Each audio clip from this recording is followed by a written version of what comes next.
Hello guys, क्या हाल चाल है? कैसे हो सारे?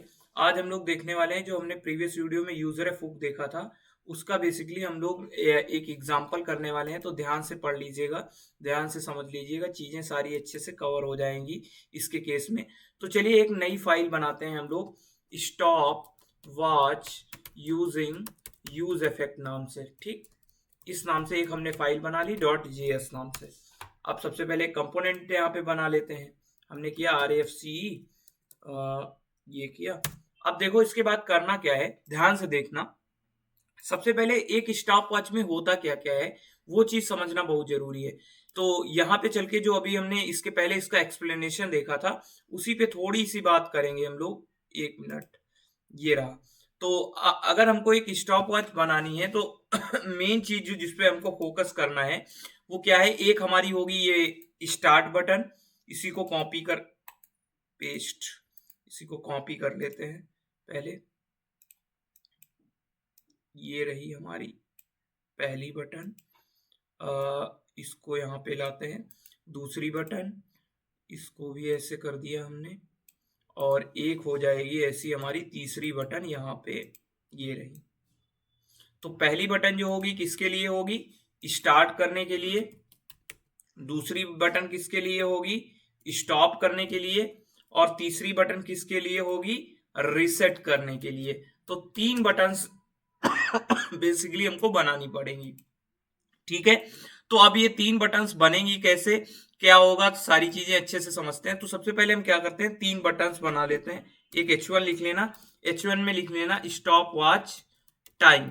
ठीक, स्टॉप वॉच टाइमर, ये लिख दिया। और इसी में हमारा टाइमर दिखाएगा, और टाइमर को किस तरह से लेंगे वो आगे चीज बात है। सबसे पहले क्या करते हैं, तीन बटन्स बनाते हैं। पहली बटन क्रिएट की। ठीक, इस बटन पे क्या होगा, हमारा स्टार्ट होगा टाइमर। दूसरी बटन लिए जिसपे क्या होने वाला है, स्टॉप होने वाला है टाइमर, STEOP। और उसकी अगली बटन जो होगी उस पे क्या होने वाला है हमारा, स्टार्ट स्टॉप। और थर्ड हो गया रिसेट। ठीक, यही तीन बटन्स हैं जिनपे हमको काम करना है। अब एक चीज बताना, इन तीनों बटन्स पे जब हम काम कर रहे हैं एट दैट टाइम हमको करना क्या होगा, तीनों के क्लिक पे एक एक फंक्शन ट्रिगर कराना होगा। तो यहाँ पे एक फंक्शन भी साथ ही में डिफाइन कर लेते हैं जल्दी से। एक हमने ऑन क्लिक लगाया। ऑन क्लिक में सबसे पहले वाले में क्या, एक फंक्शन बना लिया स्टार्ट टाइमर नाम से।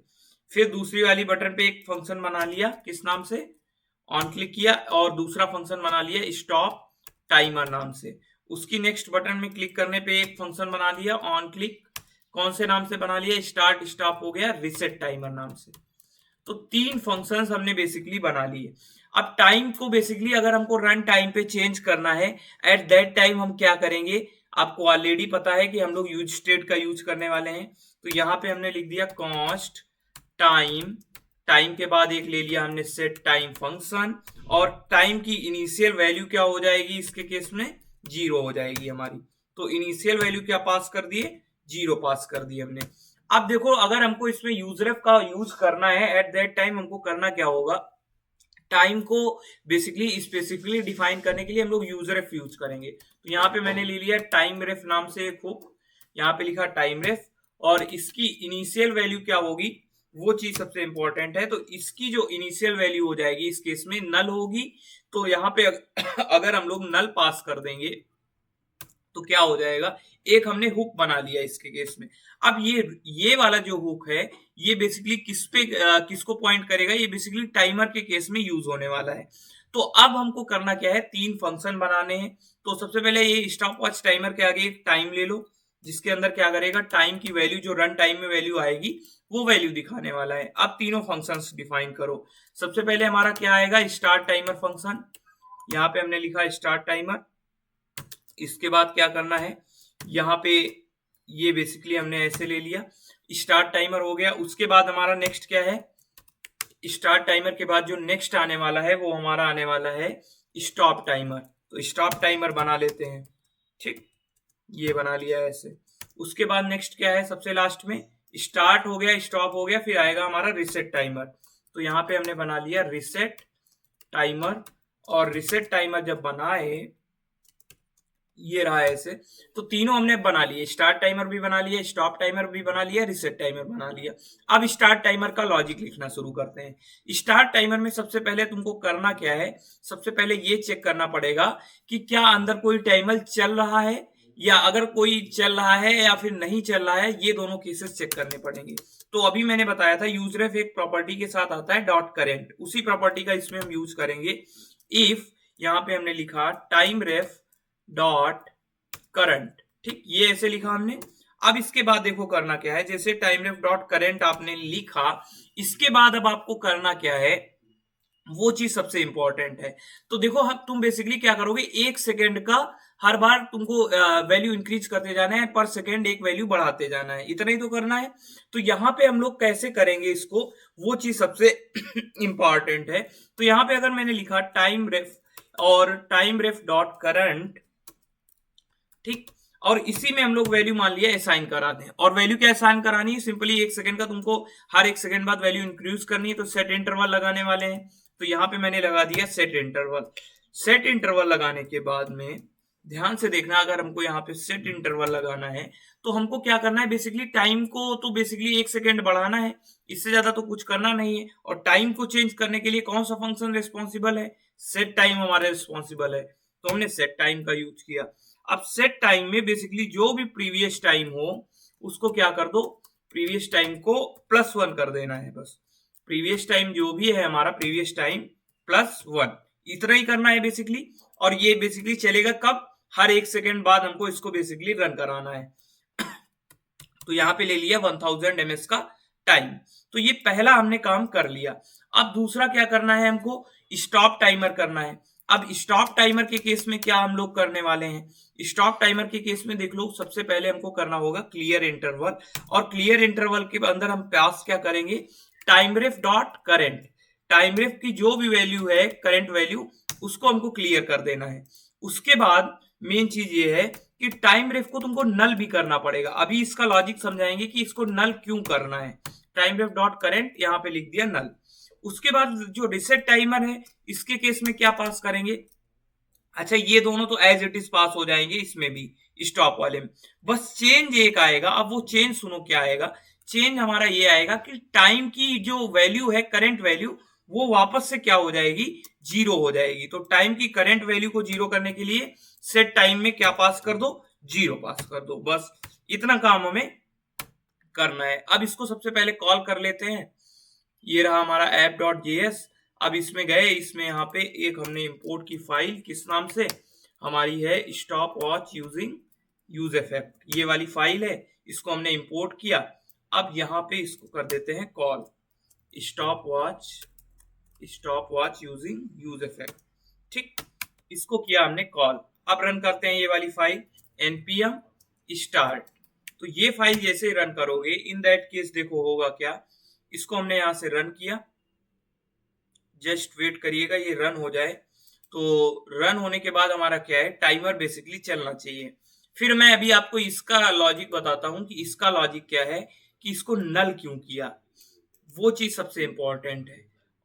और अगर हम लोग नल नहीं करेंगे तो उस केस में होगा क्या, ध्यान से देखते रहना। अगर इसको रन होने देते हैं, जैसे ये रन हो जाएगा, इसके बाद अभी मैं आपको इसका आउटपुट दिखाता हूँ। जस्ट वेट एंड वॉच कि क्या हमारा इसके अंदर हो रहा है, क्या लॉजिक बन रहा है, वो सारी चीजें अच्छे से आपको कवर हो जाएंगी। Just wait. तो ये हमने रन किया इसके केस में। आ, इसको रन होने देते हैं, अभी यहाँ पे रन हो रहा है। तो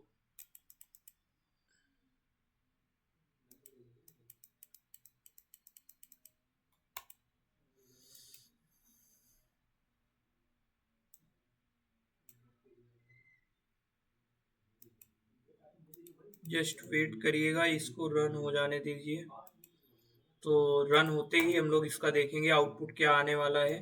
just wait and watch, 1 minute दीजिएगा बस, ये रन हो जाए, फिर हम लोग चेक करते हैं इसका आउटपुट क्या आ रहा है।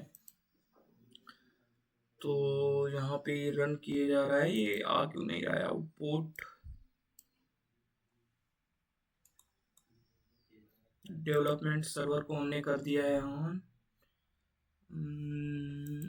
एक मिनट, यहाँ पे कुछ मिसिंग तो नहीं है।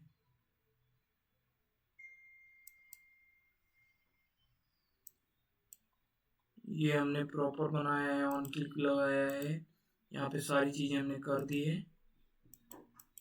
एक मिनट रुक जाइएगा।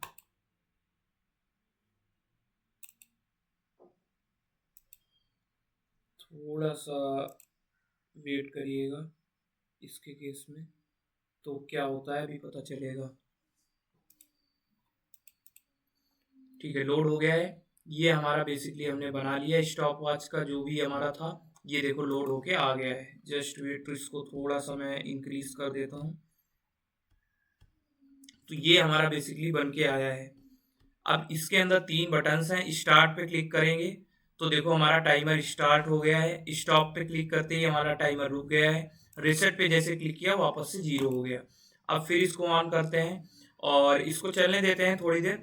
तो इसके बाद क्या है, अब ये टाइमर हमारा हर 1 सेकंड पे क्या कर रहा है, इंक्रीज करता जा रहा है, डिक्रीज। अब इसको अगर हम रोकेंगे तो उस केस में हमारा ये स्टॉप हो जाएगा। अब एक काम करो, सिंपली तुमको एक काम यहाँ पे करना है, इसकी वैल्यू को कर दो नल। ये जो वैल्यू नल किए थे इसको कर दो कमेंट। अब इसको आपने कर दिया कमेंट। अब देखना आउटपुट में डिफरेंस क्या आता है। इसको वापस से रिफ्रेश करो। स्टार्ट किया टाइमर को तुमने, अब ये स्टार्ट तो कर दिया। अब जैसे स्टॉप करोगे उस केस में अगर वापस से तुम स्टार्ट करोगे तो क्या ये स्टॉप हो रहा है, स्टार्ट हो रहा है? नहीं होगा स्टार्ट। यही चीज इसके अंदर डिफरेंस है, क्योंकि तुम्हारी वैल्यू वापस से नल हुई ही नहीं। तो ये स्टार्ट वाले फंक्शन का केस ही यही था कि उसकी वैल्यू वापस से जब तक नल नहीं होगी तब तक वो नहीं रन करेगा।